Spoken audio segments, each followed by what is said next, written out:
I just think his relationship with the game is a pure one, man. He's a competitor. He loves football. He loves the things that come with football based on talking to those around him, the preparation things, the training, practice. He's a black and gold type of a guy.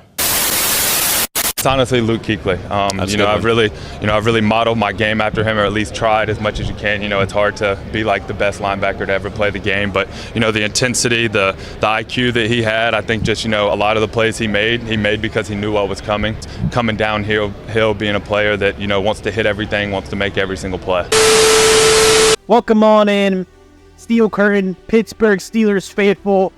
I saw a few things in this last draft that you guys did that is clearly A, sending a message, but even more so, B, telling the world, yes, we have the tools, we understand what we're doing, we get our approach, either respect us or find out the hard way. That is literally, in very simplest, lamest terms, what the Pittsburgh Steelers have told me throughout this draft.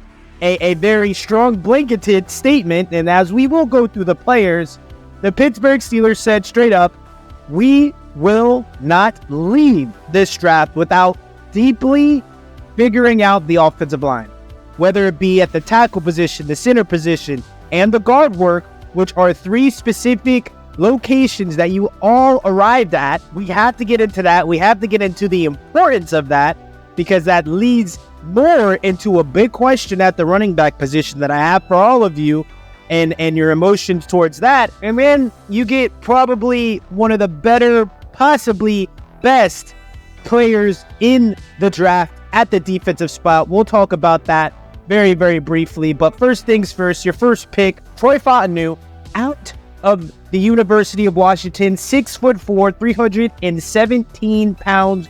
All big boy, very, very, very large man. Pause on that one. Flexible hips, can sit down really low. He gets his butt very low to the ground. He is a taller dude, but when you see his stance, when you see his flexibility within his hips, you can very much tell that he is an athletic freak. Fast feet. His feet are somewhat on fire, especially when we're talking big time run. He loves to put his weight on men. Pause again on that one. Can show aggression immediately. Impressive overall athlete, 100% for his size. And I think another thing is he does have offensive lineman flexibility. As of now, I believe he is a tackle for you guys, a left tackle even more so, but he definitely is going to have that positive Swiss Army knife ability to get into the guard work as well. If anything happens to Broderick Jones, he's more than athletic to go to that right side. If you guys figure out a left tackle replacement, that's another thing I really, really like about him. And then excellent hand work. His hands are always flashing. His hands always reset. He has a beautiful ability to adapt with all types of moves that the defensive line is approaching with. One of the few things that I don't love about him is the quarterback hurries that he is responsible for. He had 18 this past season, but that could mean so many different things in that realm. Has given up 3 hits and 2 sacks this past season, with almost getting to 1,000 snaps in total. But overall, I think the message is, yes, we need to get out of this draft with a legitimate shot at rebuilding this offensive line. And with that, you guys did some great things with your second pick. And with your second pick, there has been a lot of notion that this guy was actually the better interior offensive lineman, period. And that's Zach Frazier, interior offensive lineman out of West Virginia. 6'3", 313 pounds. I was clear-cut on Jackson Powers-Johnson being the best center in the draft. It does look like Jackson Powers-Johnson is going to play a little bit more guard work. But at the end of this draft process, you were seeing a lot of talking heads saying Zach Frazier is the best center in the draft. He has fantastic flexibility. Will be able to also move into any guard spots as well. Core strength and body control is a big plus for him. High offensive line, very similar to Jackson Powers-Johnson, and can get very low for those QB sneaks. Has a very big ass. Pause on that one, but that is a very, very good thing when it comes to these big boys. The offensive linemen need very big asses to anchor off these defensive tackles. And he does everything fairly well. Excellent forearm grip, strength grip. being able to latch on to these big boys and not let them go anywhere. This past season, had a PFF grade of 74.5, gave up 0 sacks, and a little bit slightly different from Mr. Troy Fautanu, only gave up 4 hurries, almost a fifth of what Troy Fautanu gave up in the quarterback hurries department. I also love when Zach Frazier has an opportunity to get out in space and look for a poor cornerback or even a linebacker to put a good licking on. So when we get into screen formations, when we get into anything where we get these big boys out in space, I honestly think Zach Frazier is going to be a fantastic weapon for you guys to really kind of do whatever you want. Athletic to do anything zone related, strong enough to do anything power or counter related. So there's going to be beautiful opportunity to see where this offensive line is going to be going. And the reason why this offensive line needs to get going, why it was so important, is you see what's happening with Najee Harris. Guys, you see what's happening with that whole debacle. The Pittsburgh Steelers decided to not pick up his 5th-year option. So I would want to know, where are you guys out on that?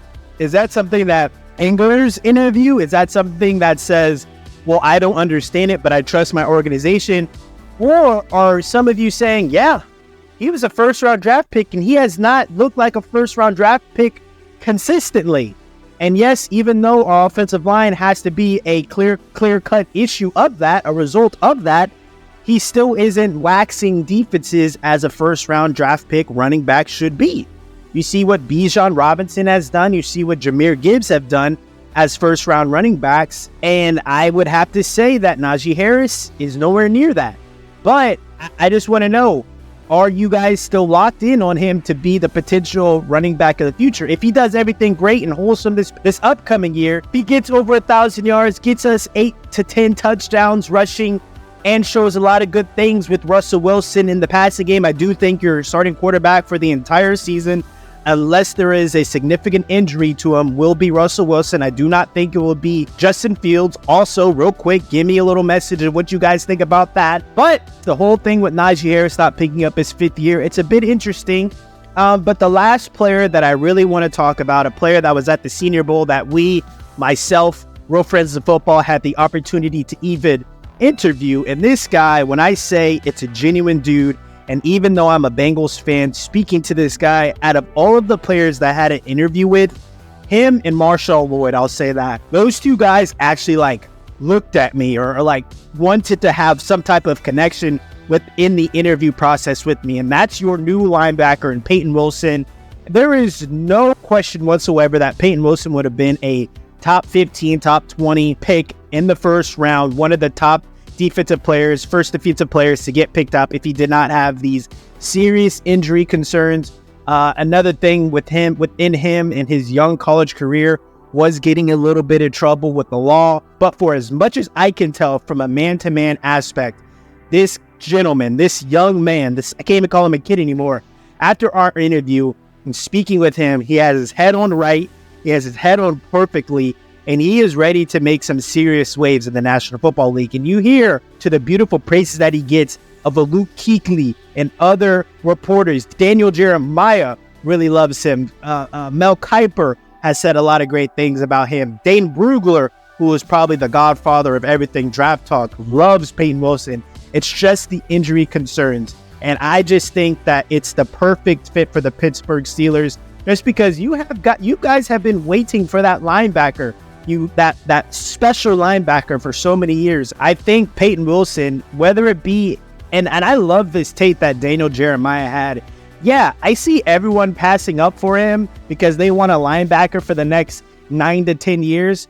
Okay, y'all go ahead and do that. What the Pittsburgh Steelers did is they said, I'll take 3, 4 amazing seasons, potentially, of Payton Wilson on the off chance that he actually stays healthy and we can get him for those 10 years. He's that talented. He's that much of a magnet to the ball. He's that aggressive. He's that athletically gifted. And I wish the Bengals got him, but hey, he's in Pittsburgh. This is how they do it. This is what they do. So it looks as if the 2 potential starting linebackers for you guys coming up in this upcoming season is going to be Payton Wilson and Patrick Queen. And I'd even talk about Roman Wilson. And Roman Wilson legitimately has the best argument to have one of the best rookie seasons. He is a national champion, did a lot of great things within the slot, within college football, with a quarterback that a lot of people don't hold up to a lot of praise in Jaden McCarthy, but still popped off himself. Did amazing things at the Senior Bowl, was pretty much a short lightning strike that was just making a bunch of touchdowns. Roman Wilson could be dang near one of the best people in this entire draft because that's just what the Steelers do. They're really good at drafting these wide receivers. So him, George Pickens, Roman Wilson and George Pickens look like some beautiful things to come up on the horizon, but we need to get this offensive line figure out first. Let me know what you guys think. Do not forget to like, comment, and subscribe.